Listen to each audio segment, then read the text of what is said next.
Hello friends, இப்போ வந்து நம்ம ரைஸ் குக்கரில் வந்து தாளித்து வெங்காயம், கடுகு, எண்ணெய் போட்டு தக்காளி போட்டு கருவேப்பிலை, கொத்தமல்லி செடியெல்லாம் போட்டாச்சு. இதை நல்லா கொஞ்சம் வதங்கி கிடக்கும். இது கொஞ்சம் அடி பிடிச்சிடக்கூடாது, அதனால தான் இப்படி கிண்டிக்கணும். சரிங்களா? கிண்டிட்டு அப்புறம் நான் இப்போ என்கிட்ட அடுத்து என்ன வச்சுருக்கேன்னா, இதுக்கு லைட்டாக அடி பிடிக்க ஆரம்பிச்சிச்சு. கொஞ்சம் காய் கட் பண்ணி வச்சுருக்கேன். கேரட்டு, பொட்டேட்டோ அதையும் சேர்த்து இதுக்குள்ளே ஆட் பண்ணிக்கிறேன். ஆட் பண்ணிவிட்டு அதையும் கிண்டி கொடுத்துருக்கேன்.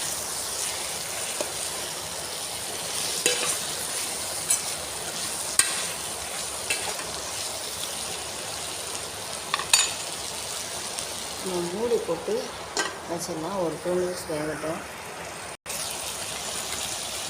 இப்போ நல்லா குக் ஆகிக்கிட்டு இது கூட நான் கொஞ்சம் சால்ட்டு போட்டுக்கிறேன்.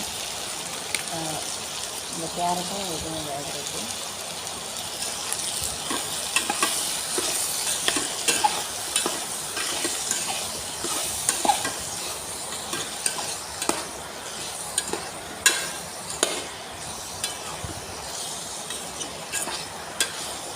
இது கொஞ்சம் அடி பிடிக்க ஆரம்பிச்சோம் குயிக்காக.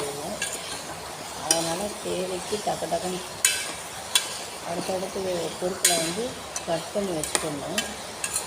ஏன்னா நம்ம ஸ்டவ் கேஸ்லலாம் வச்சுருக்கிற மாதிரி அடுப்பில் சிம்மாக வச்சுக்கிட்டு இதை பண்ண முடியாது. காய்களை கட் பண்ண முடியாது, கருகி போயிடும்.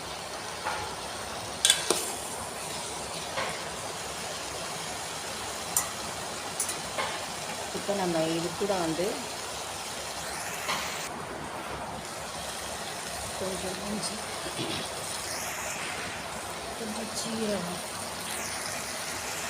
சீரகம், மஞ்சத்தூள், பெருங்காய பவுட்ரு, அதுக்கடுத்து சாம்பார் பொடி போட்டிருக்கேன். போட்டுட்டு எல்லாத்தையும் ஒரு அட்டத்தில் கிண்டி விட்டுக்கலாம்.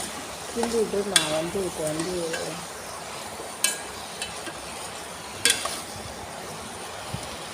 என்கிட்ட இருக்கிற பருப்பு, நான் வந்து இந்த பருப்பை வந்து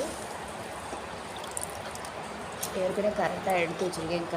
க்ளீன் பண்ணி கரெக்டாக எடுத்து வச்சுருக்கேன். நான் இப்போதைக்கு பாசிப்பருப்பு தான் போடுறேன். நான் இதில் இன்னும் கொஞ்சம் தேவைக்கு தண்ணி விட்டுக்கிறேன்.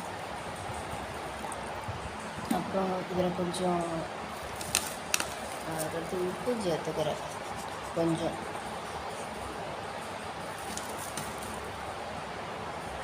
அப்புறம் இதை கொஞ்சம் எல்லாத்தையும் சேர்த்து கிளறி விட்டுக்கிறேன்.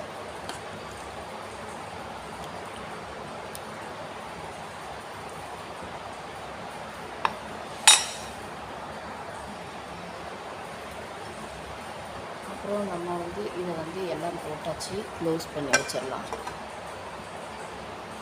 இது கொஞ்சம் வேர்ந்து முடிக்கட்டும். நாம் இப்போ ஓப்பன் பண்ணி பார்க்குறோம். கொஞ்சம் கொதிச்சு வந்திருக்கு. பருப்பு இன்னும் கொஞ்சம் வேகணும். ஆமாம், வேகட்டும். சரிங்களா?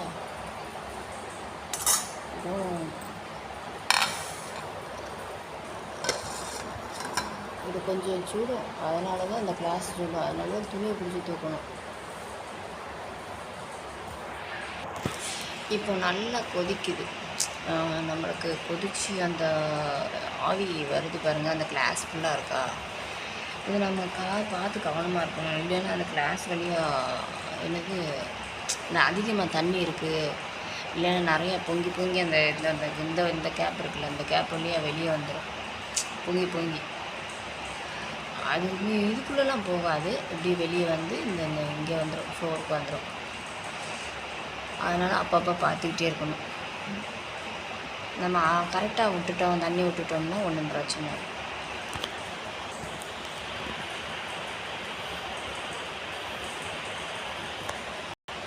நம்ம வச்சு 5-6 நிமிஷம் தான் இருக்கும். ஒரு 10 நிமிஷம் கூட ஆகலை. ஆனால் நல்லா அந்த பருப்பு ஸ்மெல்லு நல்லா சூப்பராக வாசனை வருது.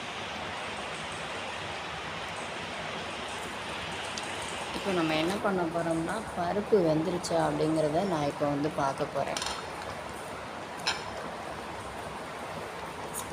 இப்போ இதிலேருந்து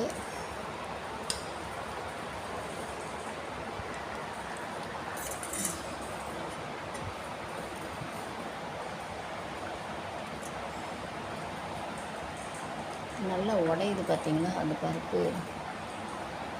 பருப்பு நல்லா வெந்துருச்சு. இந்த நல்லா மசிஞ்சு மாவாக வந்துருச்சு.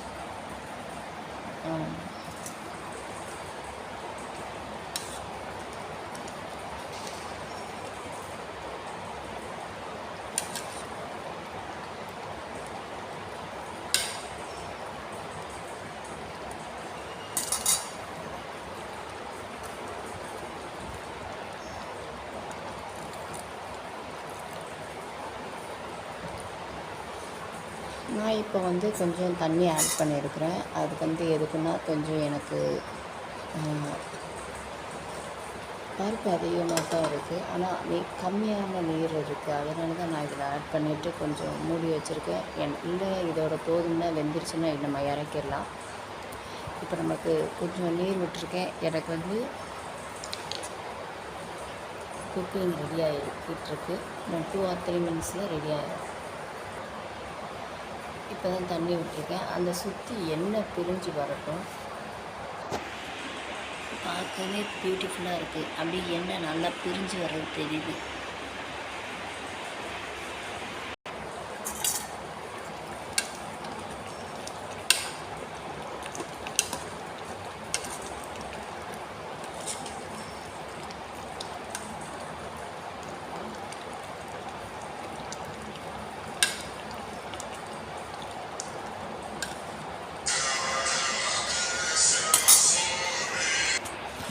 இப்போ எண்ணெய் நல்லா பிரிஞ்சு வந்துருச்சு. இந்த சுற்றி நல்லா தெரியுதா? நான் இப்போ அடுப்பை ஆஃப் பண்ண போகிறேன். அதுக்கு இந்த சுவிட்சு மேலே தூக்கணும் இல்லை. நான் இந்த மெயின் சுவிட்சையை ஆஃப் பண்ணிடுறேன். இந்த சுவிட்சை ஆஃப் பண்ணிடுறேன். ஆஃப் பண்ணியாச்சு. ஆனாலும் இங்கே கொஞ்சம் அந்த சூட்டுக்கு கொதிச்சுக்கிட்டு தான் இருக்கும். சாம்பார் ரெடி. அடுத்த வீடியோவில் பார்க்கலாம். Bye bye. நான் இதை எடுத்து அப்படியே ட்ரான்ஸ்ஃபர் பண்ணிக்கலாம். இந்த அப்படியே தூக்கி சரிங்களா. பாய்.